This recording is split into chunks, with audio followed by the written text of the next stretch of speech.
Hello बच्चों, welcome to the NCET 2026 counselling session number 5। आज के सेशन में बात करेंगे सेंट्रल यूनिवर्सिटी ऑफ तमिलनाडु। इसके पहले जितने भी सेशन हुए हैं हमने आईआईटी, एनआईटी, आरआई और अदर सेंट्रल यूनिवर्सिटीज को कवर किया है। आज डिटेल में बात करेंगे सेंट्रल यूनिवर्सिटी ऑफ तमिलनाडु में क्या क्या सब्जेक्ट स्पेशलाइजेशन है, एलिजिबिलिटी क्राइटेरियाज क्या है, सब्जेक्ट रिक्वायरमेंट क्या है, सीट इंटेक कितना है, रिजर्वेशन मैट्रिक्स किस तरह का रिजर्वेशन है, फी स्ट्रक्चर क्या है ईयरली, और पूरे साल 4 सालों की जो फीस पड़ने वाली है वो कितनी पड़ेगी। ठीक है, तो चलो स्टार्ट करते हैं विदाउट एनी डिले। अगर आप YouTube पर पहली बार देख रहे हैं तो चैनल को ज़रूर सब्सक्राइब कर लें। व्हाट्सएप और टेलीग्राम कम्युनिटी से भी आप जुड़ सकते हैं। You can also follow me on my Instagram profile to get the quick updates and queries related to your NCET 2026 admission। ठीक है, चलिए खैर आगे बढ़ते हैं। सबसे पहली बात, सेंट्रल यूनिवर्सिटी ऑफ तमिलनाडु, ये सेंट्रल यूनिवर्सिटी है, सो ऑब्वियस सी बात है कि एक रेपुटेटेड यूनिवर्सिटी है। 4 साल का कोर्स है और फुल टाइम कोर्स है, वहीं रह करके आपको कंप्लीट करना होगा। ठीक है, स्पेशलाइजेशन की बात करें तो ITEP BSc BEd यहाँ से करवा रहे हैं मैथ्स में, और ITEP BA BEd Tamil, Hindi और इंग्लिश, ये 3 लैंग्वेज सब्जेक्ट में BA BEd आप यहाँ से कर सकते हैं। तो आगे बढ़ने से पहले मैं ये सोच रही थी कि इस बार आप सभी को मेरिट लिस्ट दिखाई जाए। लगभग सभी सेंट्रल यूनिवर्सिटीज़ जो होती हैं उनका कट ऑफ कुछ इसके आसपास ही जाता है। आप सोचे कि 200-300 पर हो जाता होगा, ऐसा नहीं होता है।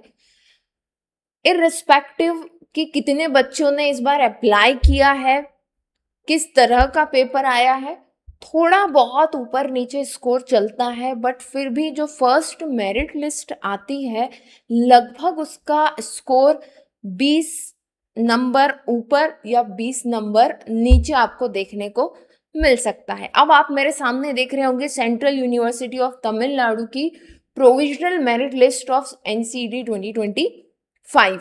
तो यहाँ पर देख करके सबसे पहली बात तो आपको आश्चर्य नहीं होना, स्कोर मेरे पीछे है, अभी मैं आपको दिखाऊंगी थोड़ा सा इधर उधर हो करके। सबसे पहली बात तो जो पहले बच्चे का जो पहला स्कोर आपको दिखेगा वो कुछ वेटेजेस के साथ कैलकुलेट होकर के इतना आया है। किसी बच्चे ने एक डायरेक्टली इतना स्कोर नहीं किया है ना। कितना स्कोर नहीं किया, यहाँ पर देखो जरा, इस बच्चे का स्कोर देखो। अगर इतने नंबर ले आया ये बच्चा, देख रहे हो, 633.37, क्योंकि दशमलव में है, पॉइंट में ये नंबर है, इट मींस कुछ वेटेजेस दे करके ये रैंक या आप कह लें ये टोटल मार्क बने हैं। अब आप सोच रहे होंगे कौन से वेटेज मैम, तो देखो क्या होता है ना, जैसे मान लो कि आप मैथ्स के लिए अप्लाई कर रहे हो, तो मैथ्स के आपके टोटल स्कोर में मैथ्स के स्कोर का 25% वेटेज, टीचिंग एप्टीट्यूड का 25%, जनरल एप्टीट्यूड का 25%, हर इस तरह से प्लस करके जो है ये स्कोर बनाया जाता है। और हर एक इंस्टीट्यूट का अपना अलग अलग क्राइटेरिया है। मैं ये कहूँ कि यही क्राइटेरिया सब लोग फॉलो करेंगे तो ऐसा बिल्कुल नहीं है। ठीक है, और किस साल कौन सा इंस्टीट्यूट कैसा क्राइटेरिया लेकर के आ जाए ये भी कोई बात पक्की नहीं है। ठीक है ना, वो तो जब लेटेस्ट ब्रोशर निकलेगा तभी पता चलेगा। तो ये देखो, आपको एक आइडिया लग जाएगा कि मैथमेटिक्स के लिए सेंट्रल यूनिवर्सिटी ऑफ तमिलनाडु में कितने बच्चों ने अप्लाई किया। और पहले बच्चे का जो स्कोर है, जिसकी रैंक फर्स्ट आप मान के चल सकते हो 633, यहाँ से ले करके अगर आप जनरल कैटेगरी में जाओगे तो एक जनरल कैटेगरी की 20 सीट है इस इंस्टीट्यूट में। 20 सीट पर काफ़ी बच्चों ने, अच्छा इसमें वो दूसरी फाइल थी, काफ़ी बच्चों ने अप्लाई किया है। अगर आप देखेंगे सो ओवरऑल जो लिस्ट जा रही है 50 सीट का मान लेते हैं, 50 सीट है ओवरऑल, मैं जनरल का कैलकुलेट करके नहीं बता रही हूँ। 287 स्टूडेंट्स ने यहाँ पर अप्लाई किया है। ठीक है, और जो लास्ट स्कोर गया है OBC NCL का अगर मैं देखूँ तो 80 है, और जनरल का अगर मैं देखना चाहूँ सो जनरल का 209 209 जो है वो सबसे लोएस्ट स्कोर है जिसने सेंट्रल यूनिवर्सिटी ऑफ तमिलनाडु में अप्लाई किया इन द जनरल कैटेगरी। ठीक है, तो अब ये तो बेसिक बात हो गई, क्योंकि आप सभी को ये हमेशा रहता है कि मैम आप कट ऑफ वगैरह बताएं।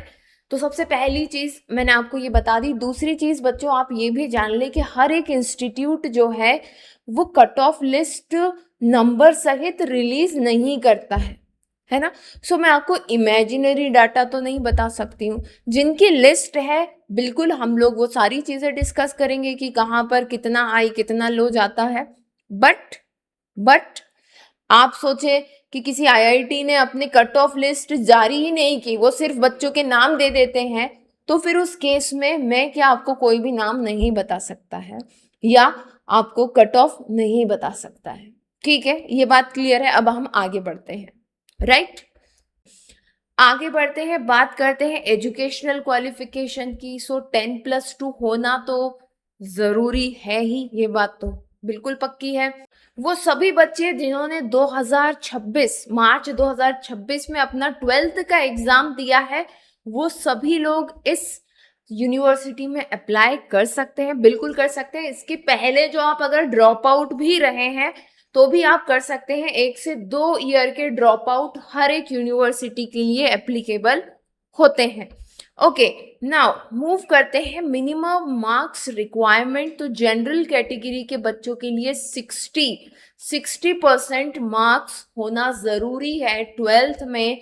ओबीसी एनसीएल के लिए 55% और SC ST PWD के लिए 50% मार्क्स अगर आपके हैं, so you are eligible to apply in central university of Tamil Nadu. ठीक है, आगे बढ़ते हैं, बात करते हैं कि एज क्राइटेरिया क्या है। तो ऐसा एज सच जो एज क्राइटेरिया है थोड़ा सा अलग है। Should not have completed 20 years of age. 20 साल से ऊपर के कैंडिडेट्स को ये नहीं लेंगे। कट ऑफ डेट क्या होनी चाहिए? 1/7/2026। ठीक है, 1/7/2026 के को अगर आप 20 साल के हो जाते हैं, ठीक है, या उसके ऊपर निकल जाते हैं, तो फिर आप यहाँ पर सेंट्रल यूनिवर्सिटी ऑफ तमिलनाडु में अप्लाई नहीं कर सकते हैं। और एप्लीकेबिलिटी क्या है इसकी? Apply uniformly to general to all reserve category, no age relaxation. मतलब कि आप जनरल है, आप ओबीसी है, आप एससी है या एसटी है, इस एज पर, इस डेट पर अगर आपने 20 ईयर कंप्लीट कर लिए हैं तो आप एज लिमिट क्रॉस कर चुके हैं। You are not able to apply here. ठीक है, ये एक बात हो जाती है यहाँ पर। फिर बात करते हैं एंट्रेंस एग्जामिनेशन। सो ऑब्वियस सी बात है, 2026 का एनसीईटी एग्जाम आपने दिया हो, teaching aptitude, general test, language 1, language 2 और आपके जो 3 डोमेन स्पेसिफिक सब्जेक्ट्स हैं वो आपने चूज किए हुए हो, क्लियरली यहाँ पर लिखा हुआ है, या अटेम्प्ट किया हो आपने उन्हें। सब्जेक्ट स्पेशलाइजेशन क्राइटेरिया क्या है? अगर आप बीएससी बीएड मैथमेटिक्स से करना चाहते हैं तो एनसीईटी एग्जाम में आपका पीसीएम कॉम्बिनेशन होना जरूरी है। ठीक है, तमिल, हिंदी या इंग्लिश से आप बीए बीएड करना चाहते हैं, so you must have study the respective language Tamil, Hindi, English at the higher secondary 12th level. तो क्या बोल रहे हैं? तमिल, इंग्लिश या हिंदी से अगर आपको बीए बीएड करना है तो 12th में आपने इनमें से वो सब्जेक्ट पढ़ी हो। लेट्स से मुझे तमिल से करना है बीए बीएड, तो 12th में मैंने तमिल पढ़ी हो, ये जरूरी है। ऐसे इंग्लिश से करना है तो इंग्लिश मैंने 12th में पढ़ी हो, ये जरूरी है। ठीक है, आगे बढ़ते हैं, सीट इनटेक की बात करते हैं। सो टोटल आपको पता ही है कि बीएससी बीएड है तो ऑब्वियसली बात है 20 सीट होगी उसकी। जनरल के लिए 20 सीट है। अब क्योंकि यहाँ पर सिर्फ मैथ्स ही है तो सब्जेक्ट स्पेशलाइजेशन को लेकर के तो फिर यहाँ पर सीट्स का डिवीजन नहीं होगा। तो यहाँ एक अच्छी अपॉर्चुनिटी हो सकती है उन बच्चों के लिए जिनके थोड़े मैथ्स में नंबर कम भी हैं, जनरल हो या फिर ओबीसी एससी, आपके नंबर यहाँ लग सकते हैं क्योंकि फर्दर सीट डिस्ट्रीब्यूशन नहीं है। कहाँ पर? सेंट्रल यूनिवर्सिटी ऑफ तमिलनाडु में। अनरिजर्व को सीधे मैथ्स से अगर आपको बीएससी बीएड कर रहे हैं तो 20 सीट है अनरिजर्व के लिए, ठीक है। 14 सीट्स ओबीसी एनसीएल के लिए, एससी के लिए 7 सीट्स है, ईडब्ल्यूएस के लिए 5 सीट्स है एंड एसटी के लिए 4 सीट्स है। PWD 2 seats, 5% horizontal reservation across category, ठीक है। आगे बढ़ते हैं। अगर हम फीस स्ट्रक्चर की बात करें, सो फीस स्ट्रक्चर यहाँ पर देखो, ये तो वन टाइम चार्जेस हैं जो कि आपका कॉशन मनी, एल्यूमिनाई फीस और वगैरह 6154, ये एक बार के लिए आपकी लगती ही है फीस।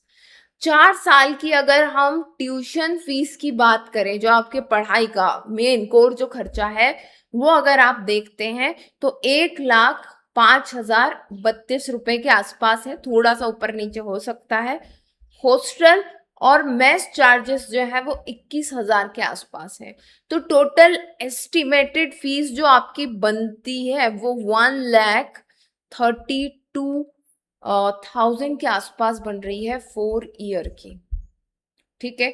तो काफी सस्ता है और क्वालिटी, सेंट्रल यूनिवर्सिटी है तो क्वालिटी भी होगी ही होगी, ठीक है। सो ये एक अच्छी अपॉर्चुनिटी निकल करके आ रही है उन सभी बच्चों के लिए जो सिर्फ मैथ्स से करना चाहते हैं, है ना, BSc BEd from with maths specialisation. तो आपके लिए सेंट्रल यूनिवर्सिटी ऑफ तमिलनाडु एक बेस्ट ऑप्शन है, क्योंकि जनरल वालों के लिए ये अकेली 20 सीट है, अच्छा ऑप्शन है ये, ठीक है। वही सारी चीजें दी हुई है और या दैट्स इट। इसके अलावा अगर आपके मन में कोई डाउट है तो आप ज़रूर कमेंट सेक्शन में लिख करके बताइएगा। जल्दी मिलते हैं नेक्स्ट सेशन में, तब तक के लिए best of luck and bye bye bye.